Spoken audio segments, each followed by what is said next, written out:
dar boas-vindas a todos aqui no meu Cafofo, né? Vamos tentar retomar, né, depois dessa parada, que só para registrar, né? Bom dia a todos, então, bom dia a todas.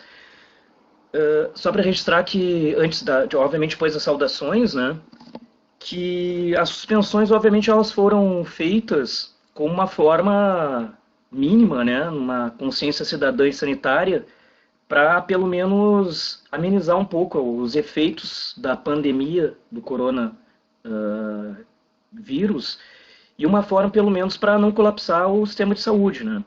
Então vamos lá, vamos de uma forma mais roots aqui. A ideia, a gente vai ter uns minutos, uns 40 minutos para conversar com você sobre a nossa literatura e na realidade com vocês vou retomar algumas coisas, né, que a gente já estava vendo, a gente estava entrando na literatura brasileira. E eu quero retomar algumas coisas, só que antes eu quero só dar uma dica para vocês.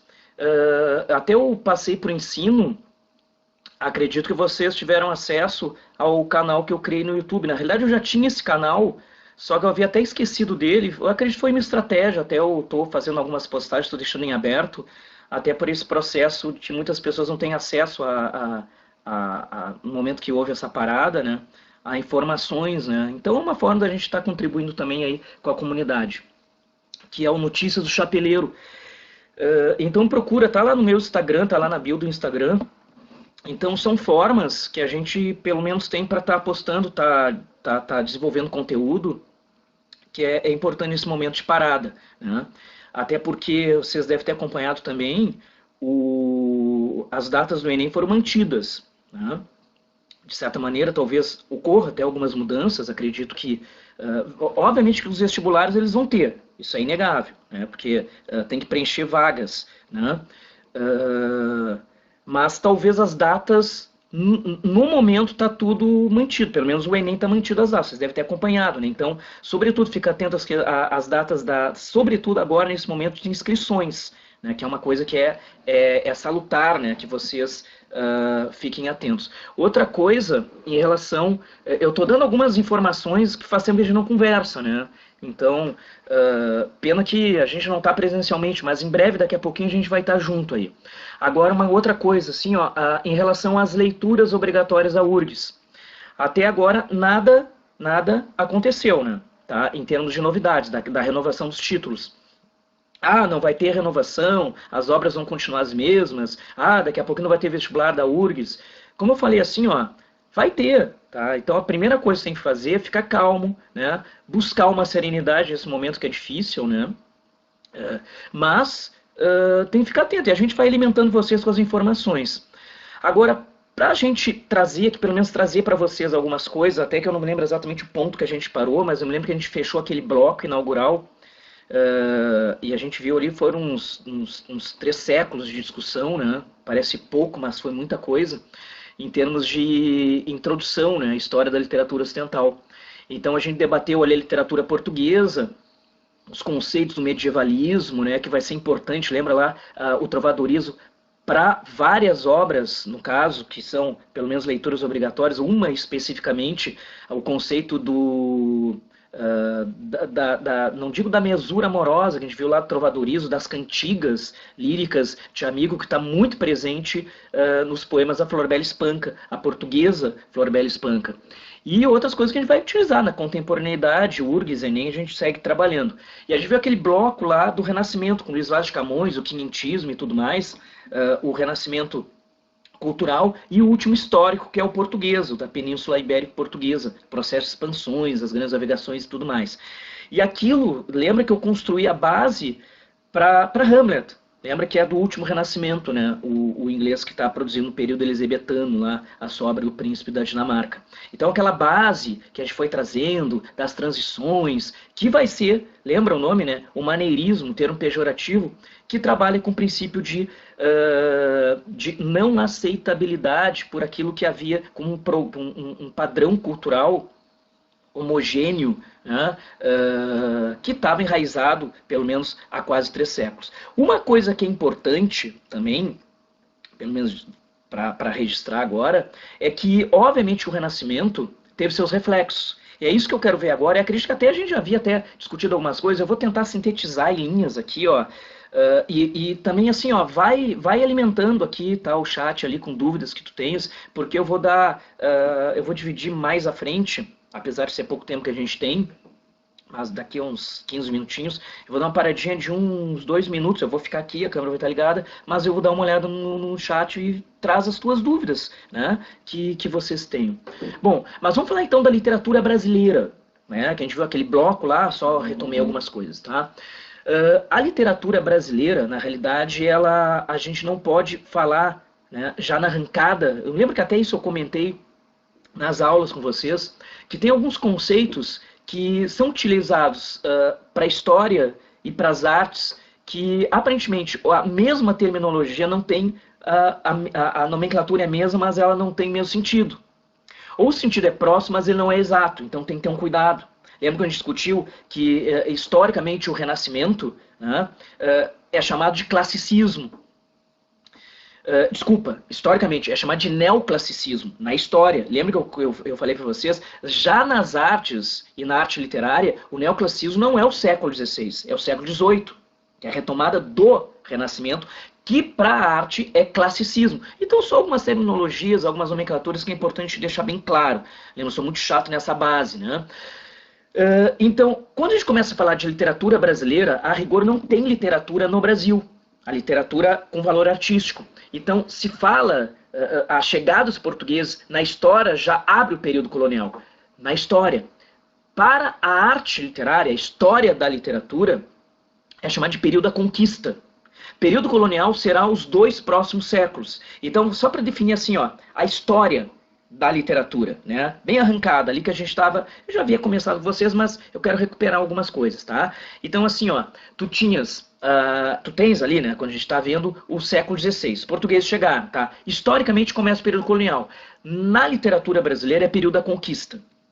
Século XVI. Lembra, século XVI também é chamado de quinhentismo. Importantes nomenclaturas são muito importantes que a gente não as esqueça. Às vezes define uma questão por isso. Não importa qual seja, né, qual seja a banca. Né, obviamente que eu já falei também isso em aula com vocês, o Enem não cobra, à medida que é um projeto inclusivo, né, o detalhe. Lembra? O cu da minhoca não é cobrado. Agora, uma prova eliminatória como a URGS, cobra. Agora uma coisa assim, ó. Então, quinhentismo, século XVI, é o chamado período da conquista, ok? Que a gente vai ver. Tem 2 modalidades, tá? Que eu quero discutir com vocês. Dessas 2 modalidades que nós temos, a gente tem ali, ó, que é a literatura, né, informativa, que é essa que nos interessa demais. É essa que nos interessa, tá? Nós temos a literatura informativa, ou chamada também assim, ó, crônica dos viajantes. Tá, isso é importante, né? Também chamada, né, nesse primeiro momento, vai ter uma outra possibilidade, que vai ser literatura jesuítica. O próprio nome já diz, né? Tá, os jesuítas que vêm aqui na extensão do século XVI, a Companhia de Jesus. Função, obviamente, vai ser a catequização, a evangelização dos índios. Né? O projeto pedagógico que está em curso, desde a Carta de Caminha, já é, se não explicitado, mas surge como uma sugestão ao rei Dom Manuel. Isso é o século XVI. Eu vou me deter um pouquinho nele, tá? Daqui a pouquinho. Agora, eu estou painelizando aqui para vocês, tá? E aí o século XVII e o XVIII, aí pega o período colonial na literatura brasileira, né? Que tem outros termos também, chamado também de período luso-brasileiro.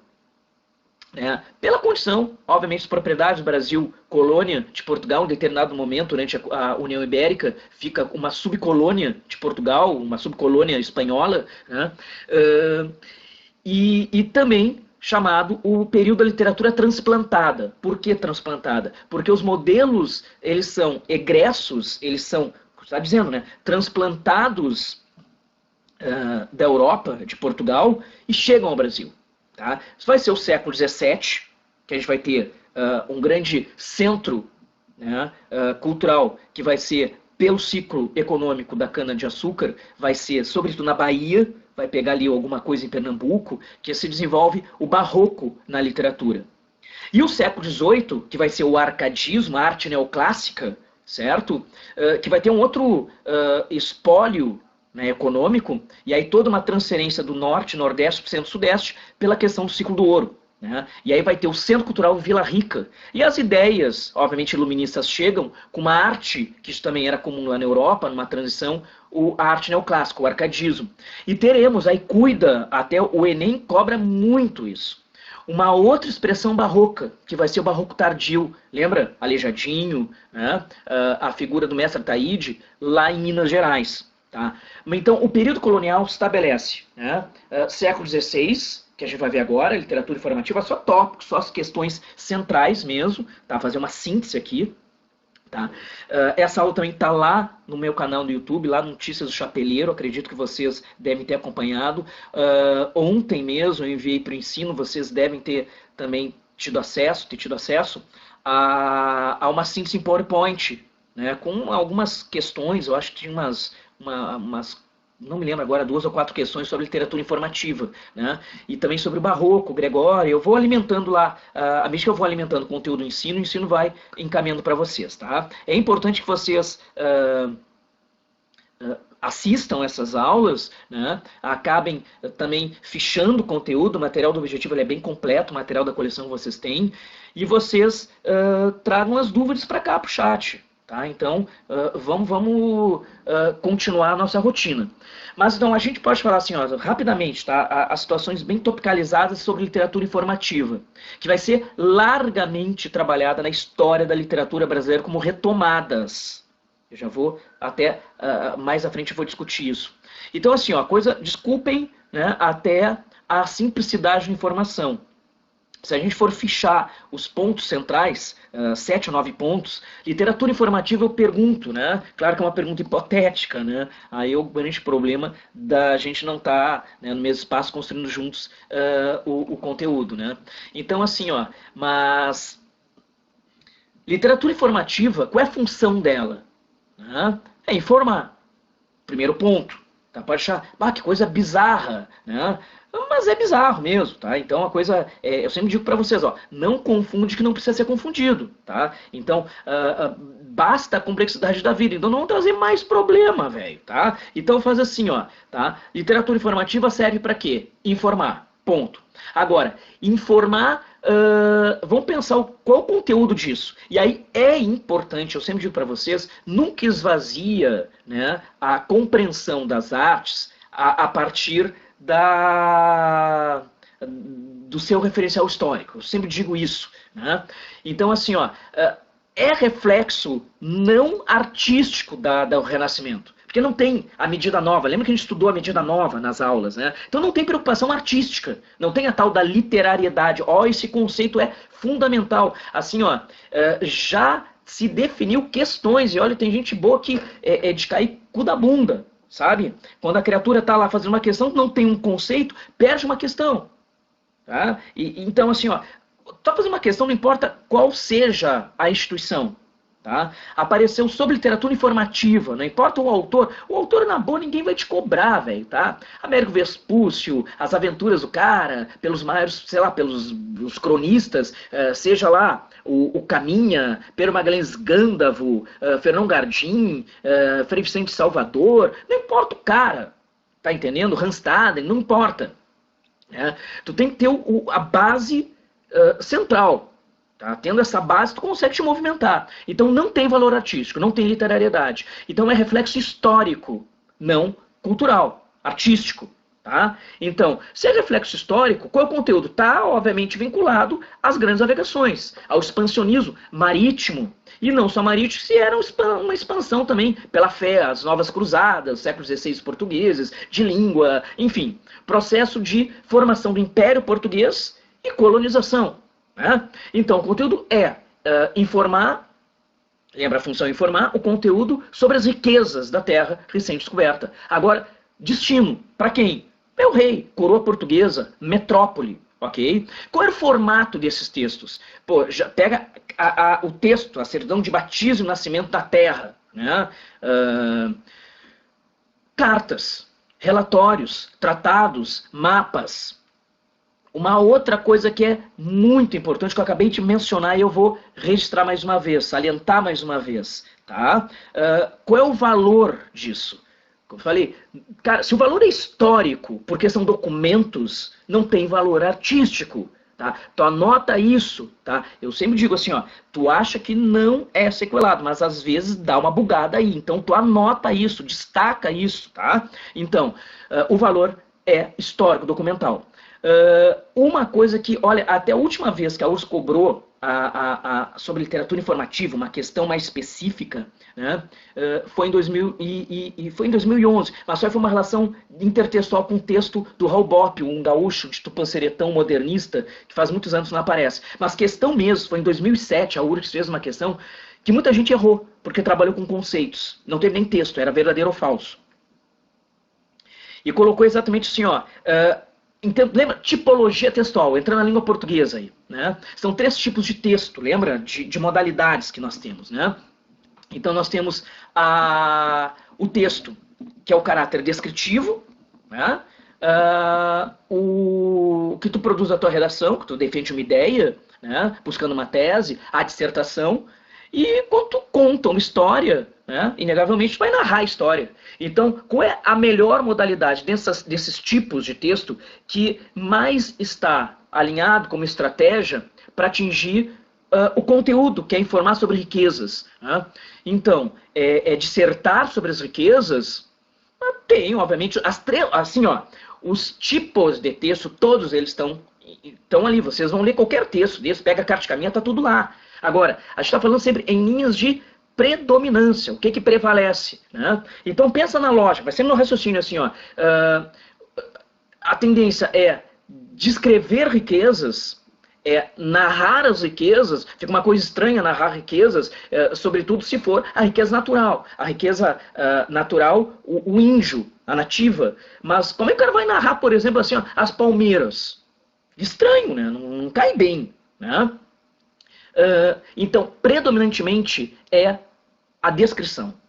Isso não pode esquecer. Tá? Então isso tem aparecido muito. Apareceu isso porque a maioria lembra de algumas passagens que muito inclusive alimentou as artes plásticas brasileiras. Né? Tu pega vários nomes, desde lá o século XIX, a partir da presença da missão francesa no Brasil, se desenvolveu as artes plásticas, né? Seja no romantismo brasileiro, nas artes plásticas, né, na pintura brasileira, até Portinari. Né? O Enem trabalha muito com isso, trazendo elementos sobre carta de caminho, coloca uma imagem, uma tela do Portinari. Então a gente lembra muito a primeira missa, a chegada dos portugueses, está tudo narrado na carta de caminho. E a URSS trabalhou com o processo que predominantemente era narrativo. Eu até, num material que eu produzi, e você deve ter tido acesso, que é uma apresentação em PowerPoint dessa aula aqui, no final está lá, acho que são 4 questões, e tem essa questão da URGS. Né? Então tu dá uma olhadinha depois desse material e tu tenta resolver a questão. Mas predominantemente não é a narração, é a descrição. Outra coisa fundamental, quais características, portanto, que estão mais presentes, né, dentre no caso, né, que a gente está discutindo aqui, a literatura informativa, crônica dos viajantes. Até uma coisa que eu acabei não falando, assim, ó, crônica dos viajantes não tem nada a ver com crônica estilo, sei lá, Luciano Veríssimo, tá? Não tem nada a ver, tá? Não é gênero literário. É crônica, diário de bordo. Crônica tem a ver com tempo, é o diário de bordo, tá? Então, nesse sentido. Uma coisa que eu preciso falar para vocês, assim, ó, em termos de características, o que está mais presente, né? Principalmente, tá vendo ali o horário que termina aqui, né? Não posso me alongar. Quer ver, ó? A gente não pode esquecer, pode não ser desdobramento cultural do Renascimento, mas a cultura renascentista na postura desses caras, tá entendendo? Então a gente tem que pensar assim, ó, há uma forma desses caras pensarem que é uma postura do Renascimento que é se maravilhar, né? E o que é esse maravilhamento, né? É se deixar encantar pelo desconhecido, pelo novo. Isso traz automaticamente, né, uma postura de exaltação, uma estratégia de exaltação. Então há, obviamente, uma tendência ao exagero. Cuida que pode ser um pega-ratão isso, tá? Então eles exageram, eles intensificam demais. né? Eles chegam uma natureza, lembra que eles chegam pela onde hoje é Bahia, né? Provavelmente aquela região de Porto Seguro, então a natureza paradisíaca. Aparece muito esse termo, né? O paraíso, daí o paradisíaco, o Éden, a terra edênica. E claro que, só que, como eles querem formar, olha bem o que eu vou dizer, o caráter ele é denotativo, referencial. Pode parecer um pé ratão. Então, se os cronistas eles possuem a tendência ao exagero, às intensificações, porque se maravilham com o novo, tem essa capacidade de intensificar as coisas, né? Então eles lançam mão, lembra? Usam hipérboles. Errado. São superlativos e comparações. Cuida, isso não tem valor artístico, como disse. Cuida isso, pelo amor de Deus. Agora, uma outra coisa que é importante, cara, isso aí a URGS trabalha muito. E até nessa questão que eu falei, a última que a URGS cobrou, também apareceu isso. Quando aparece, a maioria acaba se perdendo. Porque como eles exaltam, e a gente não pode esquecer uma coisa, e tem o nacionalismo nisso, tu vai dizer, mas não tem Brasil ainda, lembra? Era Pindorama, isso aqui, Terra das Palmeiras, mas só que eles, no caso, onde os portugueses chegam, eles dilataram, eles chegaram abrangendo, né, os seus braços do seu império, lembra? As Índias, 2 anos antes, né, com a expedição lá do Vasco da Gama, o rei mesmo, Dom Manuel, na Carta de Caminha, conseguiram se emancipar dentro da própria Península Ibérica, foram para chegar às Índias, dominaram parte da África, né, sobre aquela parte ocidental e também oriental da África, chegaram à América. Né? Então, as colônias para os portugueses é a extensão de Portugal. Se aparecer que é raro isso, um certo ufanismo não está errado, velho. Tá entendendo? Agora, claro, tem que ter um cuidado, olha bem o enunciado, cuida, certo? Outro fator, né? Já que eles exaltam demais a natureza física, que eles têm interesse, obviamente, mercantil em exploração da terra, eles querem riqueza, ouro, sobretudo, eles não vêm naquela primeira semana, que é a Carta de Caminha. Agora, também eles falam muito dos índios, das Índias, né? Então, há uma exaltação, há uma certa simpatia, ó, bem que eu vou falar. Aí se fala em alguma coisa nascendo, né? Um germe de nativismo. E esse é o fator que vai aparecer muito no intercâmbio, no diálogo da literatura brasileira posterior. Sobretudo em momentos em que há uma necessidade da intelectualidade brasileira em exaltar o território. Romantismo, independência política do país a partir de 1822, romantismo que começa lá em 36, sobretudo o primeiro momento, é necessário criar uma identidade nacional e exaltar a terra. Então, há muita retomada da literatura informativa, por esse que na informativa é germe de nativismo, e será nativismo artístico com os românticos. Lembra? Minha terra tem palmeiras onde canto sabiá. Olha a exaltação. Na prosa, o José de Alencar, verdes mares bravios de minha terra natal, onde canta a jandaia nas frondes da carnaúba. Olha a exaltação, parece que está lendo um fragmento da Carta de Caminha. Então, só que vai ter lá um sentido artístico, uma busca pela identidade nacional, obviamente feita por uma elite do século XIX, branca, escravocrata, e assim vai indo. O Enem trabalha muito com isso, né? A condição de identidade cultural, de patrimônio literário. Lembra que eu até apresentei lá a competência 5, a habilidade 17, fala sobre isso. Tá? Agora, e os modernistas, a partir do centenário de delibência política, vão refundar a identidade nacional, com um olhar, a partir do humor, olhar crítico, de refundação. Mário de Andrade, Oswald de Andrade, lembra? Minha terra tem palmares, aí a realocação histórica, a inclusão do negro, né, que foi escravizado, e assim vai indo. Né? Agora, as intenções da literatura informativa é muito importante. Né? E eu abro aqui 4 aspectos, né? As intenções, os reais interesses. Né? Obviamente é mercantil, exploração da terra, das riquezas. Né? O interesse propagandístico, a exaltação é típica dessa postura do Renascimento, como a gente viu há pouco. Mas essa exaltação também tem um outro propósito. Né? E qual é o propósito? Cara, tem que ter uma preocupação, caceta, com o povoamento disso aqui. Né? Então, tinha que tornar agradável, apesar de ter havia imprensa já na Europa, lembra? Mas esses textos não eram divulgados. A Carta de Caminha foi encontrada quase 300 anos depois na Torre do Tombo, em Portugal. Isso aí já apareceu como pega-ratão. Então, eles tinham, obviamente, o interesse, né, esses cronistas, em divulgar, que era uma missão do Estado Nacional Português. Né? Agora, para trazer outros homens para cá, foram os degredados. Lembra que eram os homens em degredo, eram os apenados. Então, o Brasil começou bem, né? Tá? Agora, tinha um outro interesse, então, o mercantil, o pedagógico,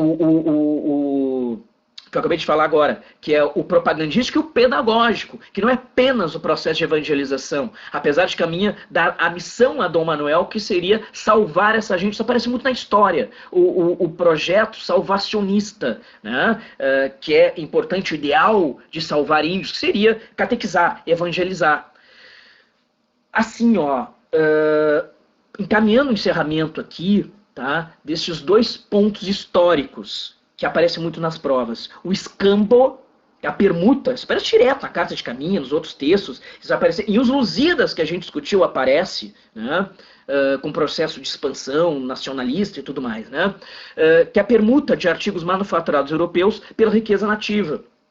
Né, e é um encontro entre duas culturas. Portugueses se reivindicam civilizados e os índios, né, como uma base nativa. Né? Claro que, né, essa questão, quando ela aparece, ela exige uma reflexão. Rara questão não exige reflexão, né? Tá? Mesmo a mais tosca, ela exige uma certa reflexão a partir de uma base de conteúdo que tu tenhas, né? Que seja conhecimento de mundo.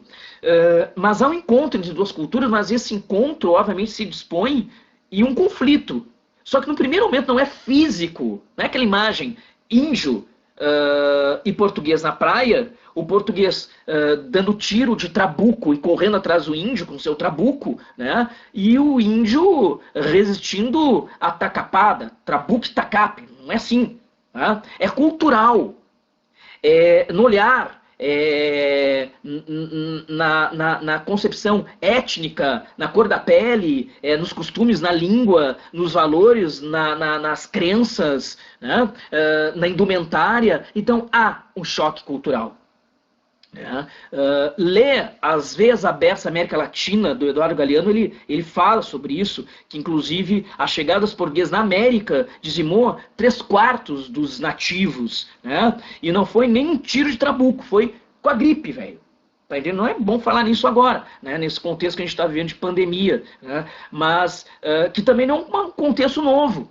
Né? Então, o índio não tinha anticorpos, é choque cultural. Ó, o Lucas falou que está lendo o livro, ó, baita leitura, cara, baita leitura, segue fazendo essa leitura que é muito bacana, né? Eduardo Galeano é um cara que entende a América Latina como poucos, a América como poucos, né? É um grande portador da nossa consciência. Bom, o que eu tinha para falar de uma forma bem sintetizada é isso, tá, gurizada? Assim, ó, agora, seria importante, se você tem algumas dúvidas, utilizar nesse momento. Né? Eu não vou nem desligar aqui a câmera, eu acho que não tem muito sentido, pelo menos, sei lá, tá? Na forma como eu estou vendo, né, esse momento que a gente está tendo aqui mais virtual. Né? Então, é importante nas próximas fazer umas recomendações. Nas próximas aulas que a gente vai ter, né, tu dê uma olhada antes no materialzinho PowerPoint que eu vou mandar para vocês. Dê uma olhada nas questões ali, né? Porque aí eu posso até pegar, se não resolver a questão, obviamente vocês alimentam, vocês têm as dúvidas aí, mas eu vou pegar alguns aspectos mais das problematizações das questões, seja, sei lá, Enem, URGS, não importa, né? Que eu selecione e envie para vocês e o ensino compartilhe. E eu vou tentar justificar, tentar debater com vocês, né, nesse momento que a gente está tendo agora, que é importante. E também que vocês contribuam, né, tragam as dúvidas, o espaço está aberto, o chat está aberto aqui, se você tem alguma dúvida, algum questionamento. Agora, uma coisa assim, ó, que eu acredito, né, a gente precisa desenvolver conteúdo agora. né? Até porque para a gente ter serenidade, mas a serenidade melhor que a gente tem é seguir um cronograma. Tu segue o cronograma, tu tem que estudar, mantém a rotina também em casa de estudos, né? Aquilo que tu tinhas no turno da manhã, tu executa, cara. Acorda, né? Eu já falei para vocês, né? Como se fosse sair. Não sai, lembra? Hashtag fica em casa, né? Mas mantenha a tua rotina, né? Não fica lá, cara, assim, ó, que todos os quilos, as toneladas da preguiça estão no teu pijama e na tua pantufa. Tira isso, velho, tá? E fica como se estivesse indo para o objetivo, cara, tá entendendo? Isso é importante, então tu precisa manter uma rotina de estudo e vencer essa rotina de estudo. Não é para ficar maratonando séries na Netflix, velho, tá entendendo? Então assim, ó, tu tem que manter uma rotina. Outra coisa, tá? Já que vocês não estão dando nenhuma pergunta, né? Ou eu tô chupando um drops violento aqui, mas eu não tô vendo. O chat tá aberto, mas não tem pergunta aqui. Né? Assim, ó, no momento de sair as leituras obrigatórias, eu vou conversar com vocês sobre os títulos novos. Qualquer novidade, a gente vai alimentar vocês. Tá? A gente está pensando exatamente cada semana que a gente parou, cada dia a gente pensa em estratégias para manter a serenidade de vocês e, sobretudo, a preparação de todos e de todas. Tá? Amanhã à noite, tá, às 19 horas, eu vou postar o material apenas sobre a construção narrativa do romance As Meninas da Lígia Fagundes Telles no meu canal lá no YouTube, tá? Notícias do Chapeleiro. Agora, uma coisa que é importante, lá aquele espaço também está aberto para debate, né? Então, tu comenta lá, tem um espaço que a gente vai ter toda semana aqui, mas comenta, leva as dúvidas para lá, te inscreve no canal, né? Assiste as aulas, essa aula, isso que eu acabei, essa falação que eu tive com vocês aqui, tá lá. Tá? Quem não, ficou com alguma dúvida, não lembra de Camões, ou perdeu uma aula sobre Camões, seja o lírico, o épico, tá lá também no canal. Né? A literatura informativa também tá lá. O que a gente vai ver no próximo encontro, barroco, né? Tá lá no canal. Hoje vou postar inclusive os autores, o Gregório, né? O Padre Vieira, semana que vem vou fechar Pedro Colonial, o Arcadisco, que a gente vai ver tudo aqui, né? Só que aqui o andamento é rápido, né? Então lá tem mais um espaço de comunicação, né? Então deixa tua dúvida lá, né? Amanhã assiste, te inscreve no canal, assiste, né? A dica que eu vou dar sobre o processo de polifonia da Lígia Fagundes Telles, da obra As Meninas, que é uma obra, aparentemente ela não é tão fácil de ser compreendida, apesar da história não ser tão complexa, né? Em termos de enredo mesmo, né? Tu pega um andamento, o processo é da desconstrução narrativa. Essas dicas eu vou dar lá no canal, né?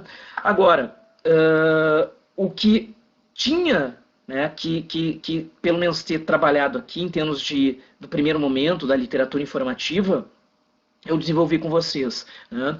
Agora, só a síntese da síntese, assim, tá? O que eu não posso esquecer, em hipótese alguma, dessas informações que eu trouxe aqui hoje.